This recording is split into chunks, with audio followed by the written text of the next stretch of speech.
So on episode 133 of the Broadcasters Podcast, I had mentioned I was going to talk about a story involving Ellen DeGeneres. I chose not to. And I think it was the right idea because more news was coming out about this that we were more than surprised to talk about. As I was recording the program, I saw more information coming out about Ellen DeGeneres as it went along.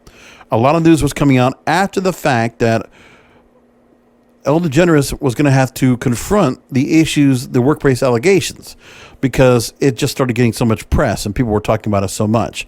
Celebrities started talking about it, and so much of the Hollywood media started talking about it that it was time to bring it up. I've been talking about this since April. So here it is.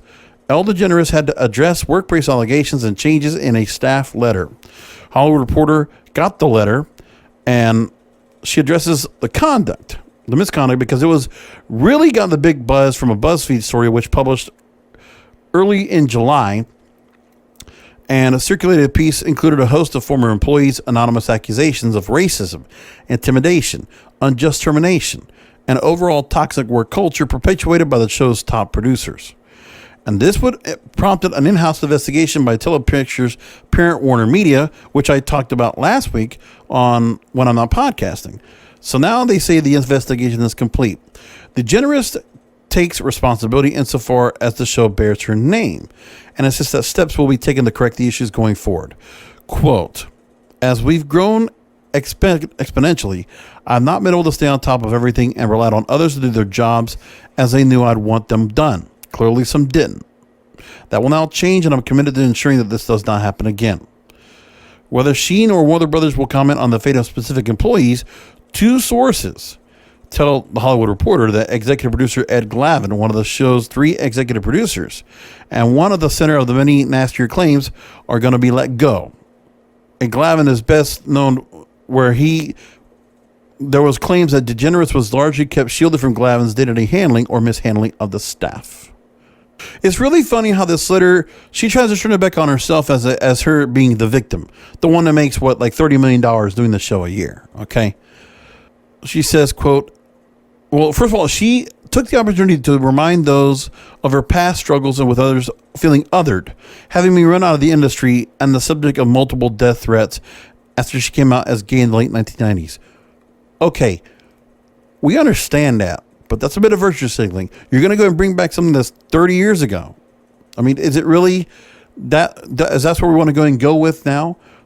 Okay, I understand it was a tough thing, but it's, I think, Hollywood has welcomed you, accepted you, and rewarded you handsomely for what you've done.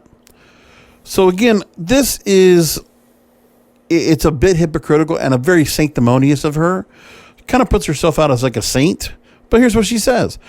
Quote, "As someone who was judged and nearly lost everything for just being who I am, I truly understand and have deep compassion for those being looked at differently or treated unfairly, not equal or worse, disregarded." So the show is still a very popular hit, well, good in ratings for its 17th season, renewed for 3 more years in 2019 through 2022. In a statement of the Hollywood Reporter, Warner Brothers spokesperson said, "Warner Brothers and Ellen DeGeneres take the recent allegations around the workplace culture very seriously. We hope to determine the validity and extent of publicly reported allegations to understand the full breadth of the show's day-to-day culture." Well, one of the stories we got is from Page 6 that said that producers told guests to compliment her on air. So producers insist the guests fawn over DeGeneres on air. 2 guests who were asked not to be named told Page 6 that while being prepped for their interview, producers demanded they stroke Ellen's ego, compliment Ellen, tell her what a big fan you are.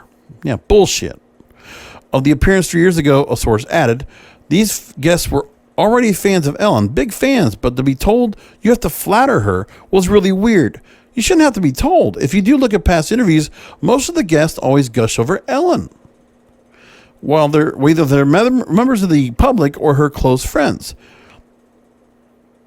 Australian TV host Neil Breen said Ellen's staff were walking on eggshells during a 2013 appearance on his show. Breen said he was told, quote, "No one is to talk to Ellen. You don't talk to her. You don't approach her. You don't look at her." What the hell is that?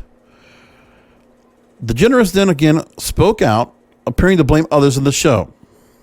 which she did. She passed the buck. And she made herself the victim. So that is really unfounded. But a lot of things are being said about what's going on with her because a news story comes out that she reportedly wants to end her talk show.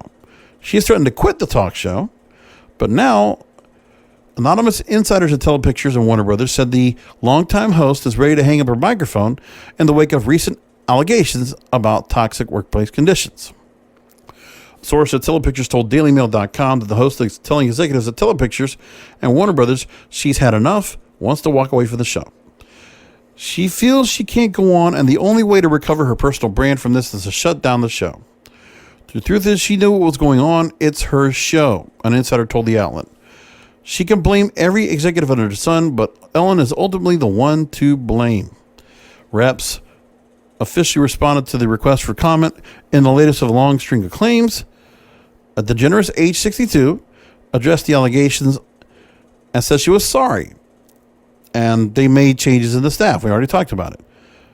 However, anonymous show sources said that DeGeneres' regrets ring hollow. One staff member said to the Daily Mail, quote, "Don't think for a minute anything she has said in that apology means anything. She created and then enabled this toxic culture to go on for so long. If anyone had come to her or those three vile executive producers to complain, they would have been fired." Insiders also told that Telepictures had enough of her and called DeGeneres a phony, quote, "who does not practice what she preaches," end quote, as far as creating a happy environment. Another source says the behavior of her show executives have been appalling, but Ellen is no better. In fact, she is the worst. It's outrageous that she's trying to pretend that this is a shock to her. The fish rots from the head, and Ellen is the head. Then there are celebrities that have talked out about this. How about this? It's been both sides. Celebrities have lined up or against her. Everybody loves Raymond alum, also famous comedian Brad Garrett and TV star, called her out for allegedly treating people horribly, he says. Celebrity, and forget who it was, that also agreed with Brad Garrett, also saying really in the same sentiment. Scooter Braun, who is best known, for the likes of managing Justin Bieber and Taylor Swift, called her, quote, "a kind, thoughtful, courageous human being." So Warner Media, we already talked about the story about what happened, so here's what's going on with all that. As for whether the host herself will willingly walk away, a source close to DeGeneres told the Post this is untrue. She has no plans to enter talk show. I'm telling you what, man, it might not just be that. There's been a lot of conspiracy theory stuff that's out there about what she's done, behind the scenes. But there's a lot of things that are going on that we don't know and we can't confirm or nor deny. But the thing is, Ellen DeGeneres, her show might be a victim of the pandemic. And, to her credit, you could say yes, and she kept her show going. But I talked about this from the get-go. You already knew, first of all, the way she handled her staff during the pandemic. The fact of the matter is that that some of them didn't know if they were going to get paid. There was radio silence from Ellen's team and our executive producers for 2 weeks. So they didn't know if there was going to be furloughs, what was going to happen to them. Meanwhile, while they were unsure of the future of their show and their employment and their status within the company, Warner Brothers Telepictures in general, she hired a private firm to set up basically a studio makeshift in her home, because they didn't want her staff people to be around her house or around Ellen. What a shit move. What a bullshit, sanctimonious move. And that tells you something about the hypocrisy and the true just belly of the beast that is Hollywood. And Ellen DeGeneres, I wouldn't be surprised if she goes away. Let's see what happens if she actually goes along with it. If the pressure becomes too much for Ellen, and she'll dance off our screens and off of television come fall. Anyway, we'll find out about that and more.